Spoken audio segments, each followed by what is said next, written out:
अस्सलाम वालेकुम। ज़िंदगी बेहद आसान बना देने वाली टिप्स।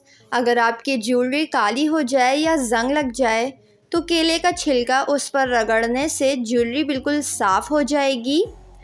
अगर आपकी एड़ियाँ फटी हुई हैं और कड़क हो गई हो तो केले का छिलका एड़ियों पर रख कर ऊपर से मोज़ा पहन लें। कुछ ही देर में एड़ियाँ बिल्कुल नरम और मुलायम हो जाएगी।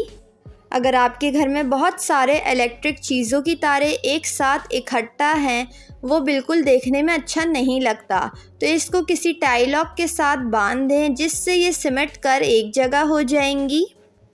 अगर आप एक ही चप्पल बार बार पहन के बेजार हो गए हों तो आप उस चप्पल के ऊपर मोज़ा पूरी तरह से कवर कर दें।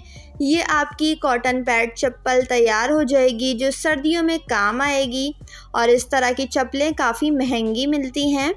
अगर आप एक ही साइज़ में खीरे काटना चाहते हैं तो 2 प्लास्टिक के ढक्कन को थोड़ा सा काट कर बीच में ब्लेड रख दें और फिर इससे खीरे को गुजारें।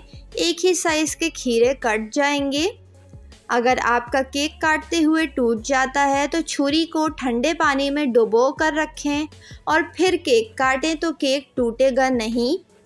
अगर प्याज काटने से आपकी आंखों में जलन महसूस होती है और आंसू आते हैं तो किसी टिश्यू को गीला करके प्याज काटते वक्त सामने रखें। आंखों से आंसू नहीं आएंगे और ना ही आंखों में जलन महसूस होगी। छुरी को गरम कर लें और इससे सील पैक को काट लें।